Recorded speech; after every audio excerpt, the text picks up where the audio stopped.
Welcome to the De-Escalation Basics webinar. This is a presentation of the New York State and CSEA Partnership for Education and Training. My name is Blanca Gonzalez-Parker, and I'll be your host for the webinar. Our instructor today will be Erin Rimza. Today's webinar is sponsored by the New York State and CSEA Partnership for Education and Training, or as many people refer to it, the partnership. Some of you might be wondering, what is the partnership exactly? Well, for those of you who aren't familiar with us, the partnership is an organization that administers education and training programs for CSEA represented employees through labor management cooperation. It is funded through negotiated agreements between New York State and CSEA. The partnership offers in-person classroom training, online learning, educational advisement services, grants, tuition benefits, labor management services, and other education and training programs. The partnership is a joint labor management organization whose mission is to promote career mobility, improve job skills, support workplace safety and health, and promote effective labor management relations. You can learn more about us on our website or by calling us directly. I'd like to turn the presentation over to your instructor, Erin. Good afternoon, everyone, and thank you for joining us today. As Blanca mentioned, my name is Erin Rimza, and I am an occupational health and safety professional. I have just about 30 years of experience, and this is a topic that I don't get to talk about often, but I think is so necessary to prevent workplace incidents. So I'm glad to be here today, and thank you for sharing your time here with me. So before we get into our agenda for the next just under an hour, we need to talk about why is this necessary? Why de-escalation? Well, de-escalation is about managing and diffusing conflict before it ever reaches that point of violence. I'm sure it doesn't come as any surprise to you that workplace violence is in fact on the rise. OSHA defines workplace violence as any act or threat of physical violence, harassment, intimidation, or other threatening, disruptive behavior that occurs at the worksite. That's the definition. Now, certainly that's a broad definition that includes both verbal and physical acts. But what we know is from the U.S. Bureau of Labor Statistics reports, between 2021 and 2022, New York State had over 5 incidents of workplace violence per 10,000 full-time workers. This makes it the 3rd highest in the nation. So this is why we're here today. The skills we're going to teach you today can be used for large and small conflicts, but we'll really be focused on giving you tips to stay safe while you identify and de-escalate potentially dangerous situations. So with that, there's a little bit of a disclaimer here.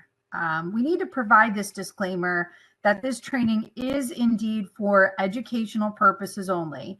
It does not guarantee any specific outcomes. Every person, every workplace, and situation is different, and this webinar is not a substitute for professional medical or safety advice.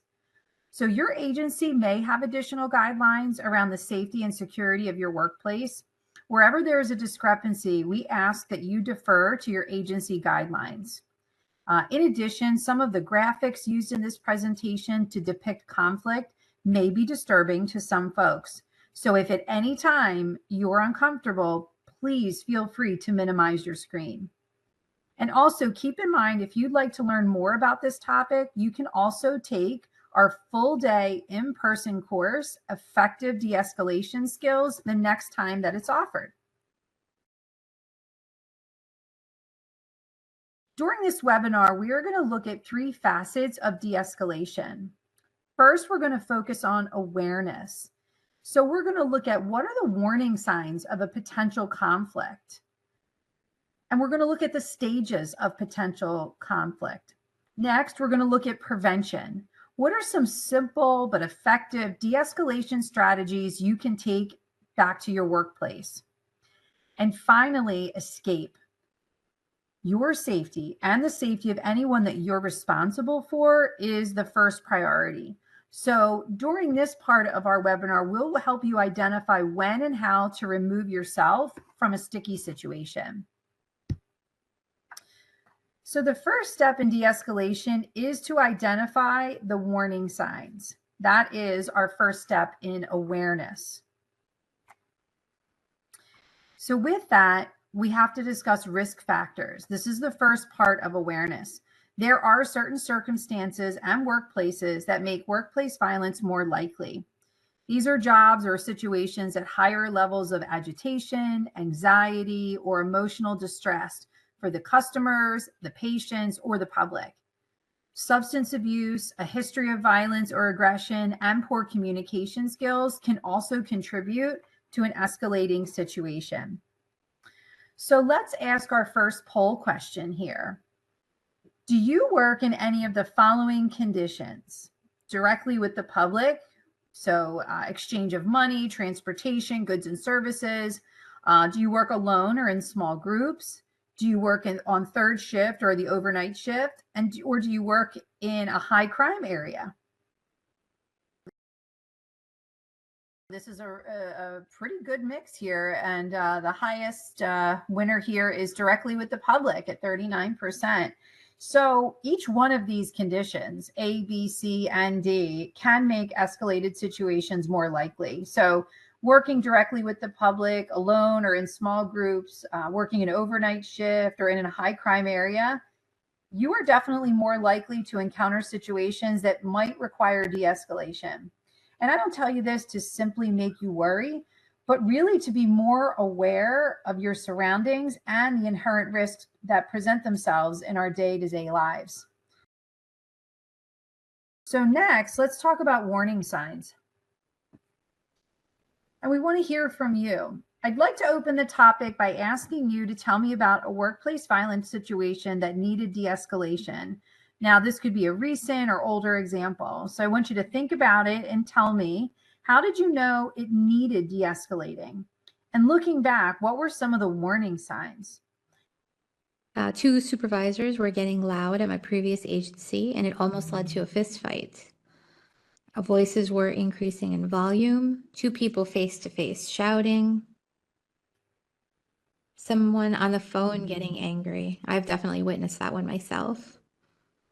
Oh, visitors showing up angry. Yes, I'm a nurse, so I can relate to that one. Oh, a man lost his dog and was irate. Okay, thank you for your responses. Yeah, thank you. So people have said about waiting for an appointment, patrons arguing. Yes.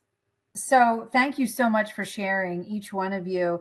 And we want to keep these in mind. So we're going to return to some of these later on.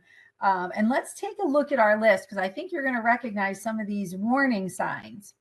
Now, these warning signs we're calling yellow light. And the common warning signs include, let's start with body language, which some of you mentioned here. So things like crossed arms, clenched fists, pacing, fidgeting. Facial expressions is also a warning sign. So frowning, a clenched jaw, hard eyes, or staring.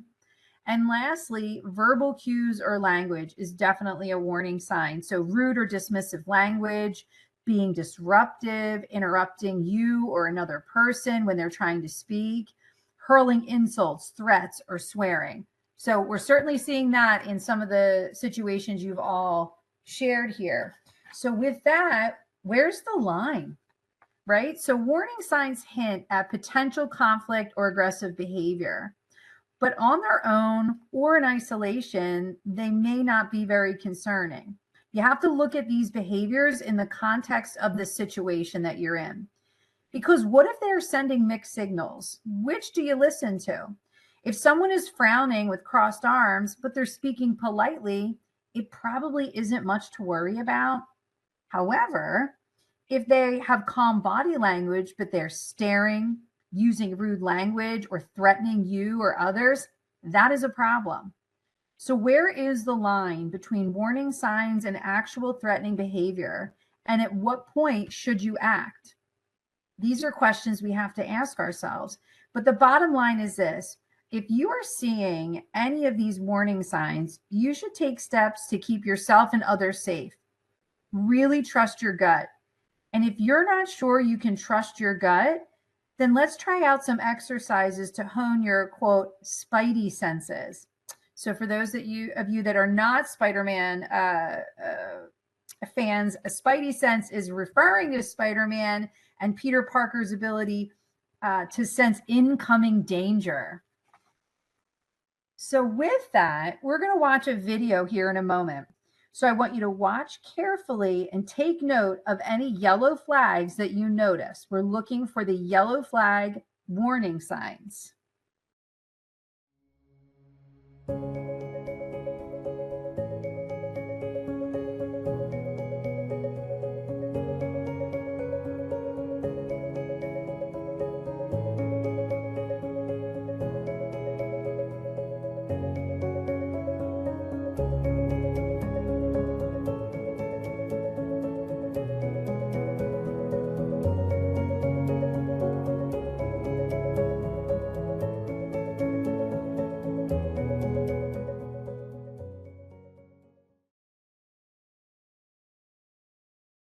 They seem irate, the facial expressions, the body language on the part of the male, angry expressions again, hand gestures in the face, arms crossed, looking angry.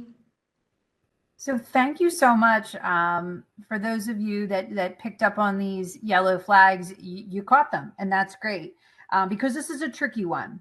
As you go through it, this is really an example of self de-escalating. So you picked up on the gestures, the pointing, the facial expression. There seemed to be frustration, but overall, this situation is not one that I would be overly concerned about.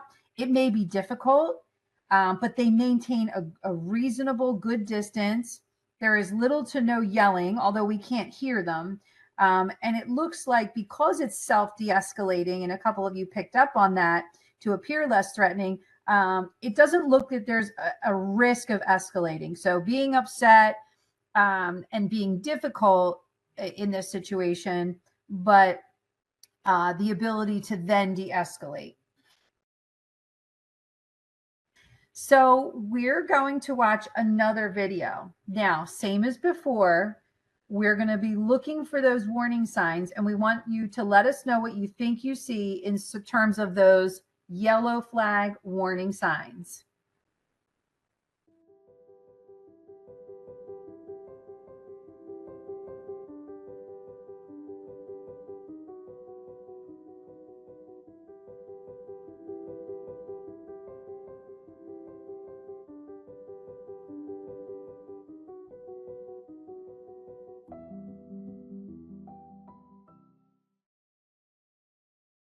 And someone pointed out that you can see her huffing. Yes, absolutely.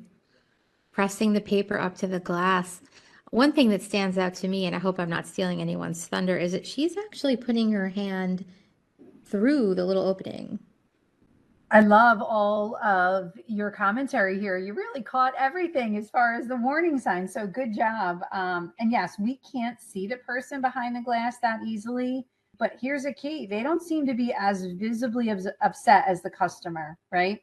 Now, you caught on to the concerning behaviors, right? Shaking their head, the large gestures, the pointing, pushing the paper up to the glass, the hands reaching through the barrier. The customer looks towards the camera like the other person as if they can't believe this is happening. So with that, what would you do to de-escalate this situation? Let her vent a little. Okay. Be sympathetic, giving them space. Excellent. Listen to her concerns. I try to de-escalate with humor, but I'd let her vent. Speak calmly and ask how I can help. I think those are some good points. I'll tell you, as a nurse, I have found that giving someone the opportunity to be heard has gone a long way in the past. So, while it's possible that this situation will not escalate, it's important to note that movement of her hands through the barrier is definitely problematic. That barrier exists to keep employees safe and should not be breached. So the person in this situation, and to all of your comments and things that you would do, they're doing a good job remaining calm. So just like you said, empathize with the customer, Thinking, things you could say, I understand these forms are frustrating. While there isn't anything I can do personally to change them, I can do my best to help you get what you need. Would you mind passing the forms through the window so I can take a closer look? If it's a situation maybe where the customer can't be helped, we could say something like, I understand that this is a frustrating experience for you. At this time, I'm not able to help you further until you have the necessary information or identification. Depending on the situation, the person behind the glass could absolutely ask the customer to not reach through the barrier since it's a safety issue. And something like that, saying that, may or may not alert the customer to their own behavior and act as a subtle reminder to pull themselves back. Certainly, we have to be careful with warnings like this because they could escalate the situation. That's, every situation is so unique. So without knowing the full context of the situation, we don't know exactly what the right next steps would be, but we're going to talk about that a little bit more in a few minutes. So, these examples that we just reviewed may seem mild. We know that the reality for many of you here today may be more severe, but we also know the second video might represent something very typical for you. And the bottom line is that people are unique and they may behave or present differently. But knowing the warning signs is what's going to keep you safe. And what starts out as mild can absolutely quickly escalate. So you must trust your gut and your instinct to keep yourself and your colleagues safe. And you're going to hear us say that today, your own safety. Let's move on to the conflict cycle. So to better understand how situations get to the point where they need de-escalation, this is the cycle. This shows us what may be happening, quote, behind the scenes or internally in someone's mind that results in a dangerous situation. The conflict cycle begins with a trigger, which stimulates a thought in that individual. This thought then turns into a feeling, which then turns into a behavior. So it's important to note that the conflict cycle is internal to them until we get to the behavior step. That's when the feeling really manifests itself as a physical behavior that can either de-escalate or escalate a situation. So this conflict cycle is also going on inside each and every one of us individually. So understanding this cycle can help you to empathize with others and make you more effective at de-escalation. And that's what we've already seen with some of the nice commentary you had already. So to better understand the conflict cycle, let's follow through with an example. Let's say in this example, person A is taking their driver's test and person B is the DMV driving test examiner. During the exam, the driving test examiner asks the driver to take a left turn, and they take a right, going the wrong way down a one-way street. The driving test examiner advises the driver to pull over to allow other drivers to pass so they can turn around and exit the one-way street safely and head back to the office. The driver takes a deep breath and grips the wheel tightly. Once they are pulled over safely, they turn to the driving test examiner, narrow their eyes, and say, quote, "You should have told me sooner. You waited until the last second to tell me, and I took a wrong turn because of you. I've never been to this city. I don't know where I'm going. Is this your first day on the job?" End quote. Okay, everybody set the scene there. So for the driver, the trigger is the wrong turn. The thought could be, I am going to be docked points for this. Now, certainly that's open to interpretation. The feeling could be embarrassed, frustrated, defensive, and the behavior then turns into taking their frustration out on the driving test examiner and becoming angry. On the other side of this, we see for the test examiner, the trigger is the same, the wrong turn. Their thought is different. This is dangerous. We're going the wrong way on a one-way street. So their feeling is fear, concern, and also frustration. So their behavior goes to advising the driver on how to resolve the situation to reduce the danger. So thinking and looking at this together At what point in this conflict cycle could either party interrupt the cycle and choose a different path? Where could the cycle be broken? As soon as they made the wrong turn, staying calm and being understanding. I have made that wrong turn. I have been the person that did not pass their first driving exam at age 16, so I can relate.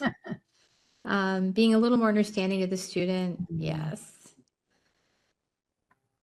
There's definitely a vibe of humiliation if you're that person that makes that error. So yes, that I agree. The tester could apologize, think before you say anything or react, speaking kinder to the student. Think before you react. The examiner needs to tell the student to breathe and relax and do a K-turn and go back.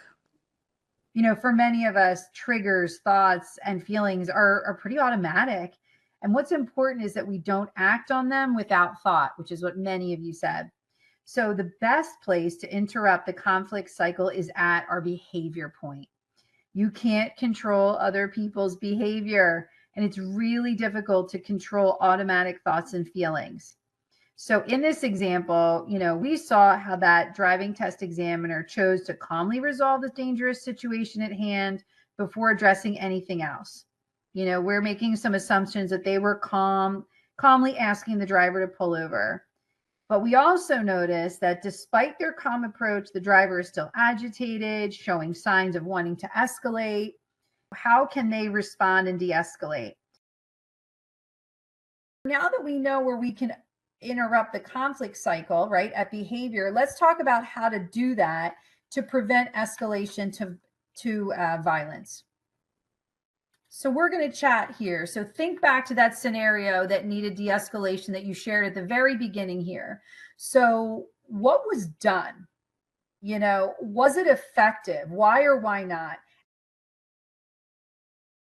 Okay, so the person on the phone took a deep breath, giving space, place people in corners away from one another. Right, so sometimes that physical separation. So giving folks a minute to regroup. Oh, so you stepped in between them and had them Okay. each take a walk. This was excellent. Thank you so much. And I'm so glad to see many of you have experienced positive de-escalation scenarios. So with that, let's talk about some research-backed de-escalation strategies. So de-escalation strategies, there are 5 of them. The first one is make a personal connection. Next is respect personal space. Number 3, remain calm. Don't match their energy. Number 4, communicate clear boundaries. Number 5, allow time for a response. So these are de-escalation strategies to use when you're dealing with someone who is displaying warning signs. Remember their body language, facial expressions, or verbal. And not only will following these strategies help you to de-escalate a situation, they'll also keep you calm and centered in your regular interactions that may not require de-escalation. So let's first talk about making a connection. This is where we want to try to tap into our empathy. So think back to the conflict cycle and know that there are real and likely very valid thoughts and feelings that contribute to this person's feelings. They just happen to be choosing or defaulting to negative behaviors. So think about the situation from their perspective and make sure they feel heard and respected. This can put the other person at ease and help them to see that you're on the same side in trying to resolve the problem, whatever it may be. Now, you'll likely need to combine your professional knowledge with this and all the strategies we're going to talk about today. So, for example, there may be guidelines you must follow specific to your work site or other on-the-job training you receive that's going to influence how you choose to respond to a given scenario.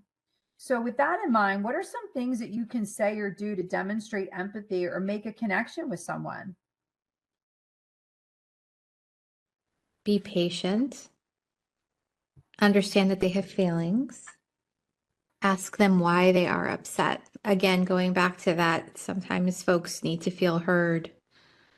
Listening and understanding. Understand that they're frustrated and upset. Smile and listen, make eye contact. These are all great. Validate by repeating, being mindful. I really like that being mindful. Just because this might be your first interaction with them, this may not be the first time they're dealing with whatever issue they're dealing with. It may be their third bad experience or their fourth or fifth. Mirror their words back to them to make sure you understand their issue. That's a wonderful communication technique. Some really great answers, Erin. Yeah, these are really great. Thank you so much. So many great ideas. I'm definitely one for gentle eye contact, maybe nodding at someone, like many of you said, trying to listen closely, ask some questions to clarify. And some of the things you'll be able to do in the moment are going to be specific to the situation. Like a couple of you said, a little bit of humor or things like that. And you really could be surprised by how many low-level conflicts can be minimized by simply acknowledging another person's perspective and just appealing to their humanity. Let's go to number 2, respecting personal space. Sometimes making a connection doesn't work. So the second strategy is one where we should always engage, and that's really respecting personal space. So respect the personal space of the person you're talking to and be mindful of your own bubble. So think about it. When someone gets in your personal space, you may feel defensive and you're likely going to back yourself up. So if it happens accidentally, you may not be annoyed, but if they're doing it intentionally, you may feel threatened. So as simple as it might seem, make sure you're not encroaching on that physical space. So a safe distance is about 6 feet. You can see that here on the graphic. Putting you in a more social space, which is generally acceptable for most people and very unlikely to be considered threatening. Now, if you feel more comfortable, put a physical barrier between yourself and another person, like a table, a countertop, or we seen it earlier, the plexiglass barrier, if that's something that's available. So you can see in the graphic here, you have that intimate space in the red zone that's very close. Personal space is that yellow zone, social space is that green zone, and then public space in blue. So I just love this graphic for respect of personal space. So number 3 on our list is remain calm. So if the first 2 strategies fail and you find yourself on the receiving end of someone who's being rude or insulting, your next step is to remain calm. And we know this is absolutely easier said than done. It can be very easy to match their energy and make rude comments back. When you're dealing with people like this all day, the temptation can be very real. However, staying calm and not stooping to their level prevents the situation from further escalating. So we do our best to maintain our composure. So do not respond to rude comments or insults. Instead, we'll focus on solving the problem at hand or doing what you can to continue to de-escalate the situation. If you need to, take a quick breath, not an exaggerated one, and be mindful of your facial expressions and tone. This isn't the same as allowing someone to walk all over you. It's really choosing not to react. So you might even find that in contrast to your calm presence, the person sees how extreme their own behavior is and really self-corrects because of embarrassment. So this isn't always the case, but you don't lose anything by maintaining your own composure, which I know you said in some of the chats already. So that's a good one. Now, number 4 on our list is communicating clear boundaries. So what we can do is try and communicate these boundaries. And remember, a boundary is a rule or a line that defines what is acceptable and unacceptable behavior. So some boundaries are physical, right? So please stay on your side of the counter. And others are verbal. So example would be communicating policies or explaining that repeated threats are going to result in the police being called. So you can say things like this: I am working on helping you, but in order to do that, I need you to tell me what you need without using rude or inappropriate language. Or another boundary could be, I want to help you, and I will be better able to do that if you can explain your needs without this language. Or finally, if you continue to engage with me in this manner, I will have to get a manager or supervisor. So, what are some boundaries that you have used in your workplace that can be communicated to members of the public, customers, or patients, or people that you interact with on a daily basis? Giving them time to speak and understand. Even tone. I ask people not to come inside my workspace. Ask that people please speak respectfully to me. Eye contact, being respectful to everyone. I make sure my tone is respectful. I'd like to continue helping you. You can get this, we can get this done together. Assertiveness, not aggressiveness. Very good. I have not had any back patterns, but I have had people invade space. Since COVID, people are a little better. Setting an appointment to call, limiting time on the phone. Other things to consider is a good idea to talk to your supervisor or team ahead of time to determine what personal or professional boundaries make sense to maintain a safe and respectful work environment. This also helps your supervisor and team support you. So, really making sure you have that relationship as a group. So, if you're someone that has trouble communicating boundaries or even getting a word in, then you may want to seek backup. So, communicating boundaries clearly and assertively, like someone said assertively, may be difficult, but it is an incredibly important skill in de escalation. However, keeping in mind that once those boundaries have been expressed, if the person continues to push them or behave in a way that continues to violate them, you do need to follow up on your word. So, with that, we leave the situation or get backup. Now, remember, if you are in a situation where you do not feel comfortable setting boundaries, then you may need to leave. And we're going to talk about that in a moment here. So next up is allow time to think. We want to give the person time to think, to process and reflect on what's been said and any boundaries that may have been communicated. Now, we know that silence can feel awkward, but sometimes a pause gives that person the space they need to calm down or choose a more productive behavior. Now, we've presented these strategies in one order, but you know they can be used simultaneously or in any order that you need them. So, for example, after setting boundaries and allowing a brief pause, you can return to tapping into your empathy and trying to make a connection with the individual. And remember this, de-escalation is the goal. It's not about winning the interaction. You know, although these strategies are simple, they can only be effective if they're applied consistently and at the right time. So these strategies can help you de-escalate situations and can have the side effect of improving your overall workplace culture. And that's what the bottom line is. It's not about winning. If you find yourself wanting to win a situation or a conversation, then you need to take a step back and reevaluate.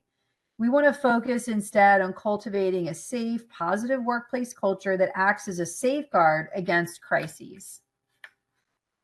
Not every situation can be de-escalated. So your primary consideration should always be your safety and the safety of those around you. So regardless of your skill or success with de-escalation, you should always have an escape plan when you're going to remove yourself from the situation. So let's chat. How do you know when a situation is too far gone to be de-escalated? So how do you know when you need to escape? No to commonality, building healthy relationships, communication, too much swearing. The other person is not listening to reason or calming down emotionally, physical violence, yelling and screaming, repetition. When you know being in the middle is not helping, if people are going to lose it, remove yourself. When my anxiety starts to increase. Really good. Thank you so much for sharing. You know, this is an interesting one because it depends on the situation. And a lot of you had agreement there with, you know, chairs and physical things. Some of you really went to your level of comfort. I saw anxiety and gut feelings, right? What's your perceived safety issues in the moment? So, you know, there are warning signs to look out for to guide you when it is time to leave a situation. So let's talk about them. So these are severe warning signs. And now remember, we went from yellow and now we're in red, and red we know means stop. So this includes some of the things that you all just mentioned: physical outbursts, touching or picking up objects, physical intimidation or threats. So people getting closer, breaching your bubble or a barrier that's there to keep you safe, like a counter or a plexiglass barrier, or verbal threats like "you'll regret this." Any change or worsening of a yellow flag, right? It's escalating from yellow to red. Those yellow flags, remember, body language, facial expressions, and any other verbal language, right? Any worsening or change in these behaviors that is not a clear de-escalation could be a sign that the situation is about to escalate to aggression or violence. So example would be hard staring that escalates to hard staring, slamming a fist on the table, or inching closer to you to intimidate you. You know, these are signs that the situation is about to get worse and you may need to leave. Let's look at a couple more videos so you can see this kind of behavior escalation in motion. So we're going to imagine this person is filling out a form in front of you versus at their own computer. And we want to see what red flags do you see here.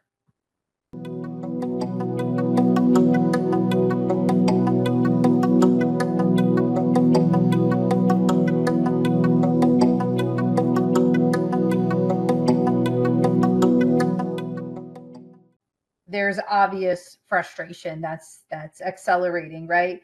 Frowning, aggressive writing, moving on to throwing things and crumpling paper. You know, that's physical actions that indicate that things are moving into a more escalated situation. So what we don't want to see is this turn into frustration onto an employee. So let's go to another example here, and we're going to look for those red flags again in this situation.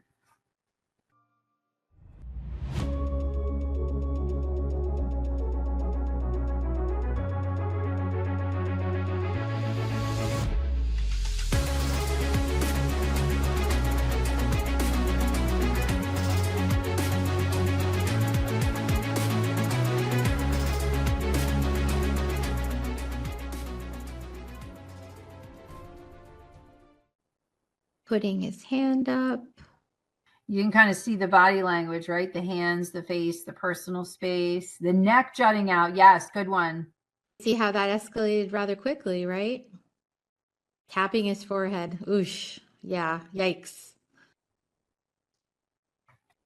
Face and finger pointing. Yes. I feel like we've all seen that guy. Fiercely direct eyes, fist. Yeah, I don't even know that I would want to be in the same room. But so let's move on to us trusting our intuition. So when in doubt, trust your gut. You are the only one who can really and truly advocate for your own safety. And if you're feeling unsafe, then you should trust that instinct. Leave the situation, find a supervisor or even a supportive colleague. You know, removing yourself from the situation is sometimes the best thing you can do, unless your job requires you to stay, which I know some of you may fall into that category. When you can, there is little harm in stepping away. Now, if you're unsure whether you need to leave a situation, then give a plausible excuse to leave. Say something like, "Would you excuse me for a moment? I'm going to get some assistance." Or, "I need to get my supervisor." Or, "I need to get something from the back." Whatever it is, make it plausible, keep it short, and make your exit quickly. So how do we know when to go? You know, what is our threshold or line when you can tell yourself confidently, this is when I would leave?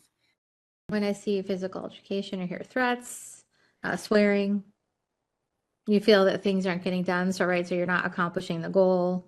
At some point, it seems, at least in the professional environment, that if it gets to the point where it's not productive and it's just like being mean to each other, that's my mic drop. That's my moment to step out. When the tone of the voice goes up and they show no signs of cooling down. So when I know I need to calm down, I love that. Self-awareness, right? And for those of you that may be unable to walk away because of your job, we encourage you to talk to your supervisor or check out your handbook so that you do have a plan and follow some policies there. Now with this, just like any type of emergency planning, you got to know how to leave, right? So identifying your exits in whatever space you're in. So you always want to take note of other people in the space with you. That's what we call situational awareness. So whatever room you're in now or tomorrow or next week, be aware how many exits do you have? How can you get out if you need to escape through them? That's an important piece of this, is being prepared.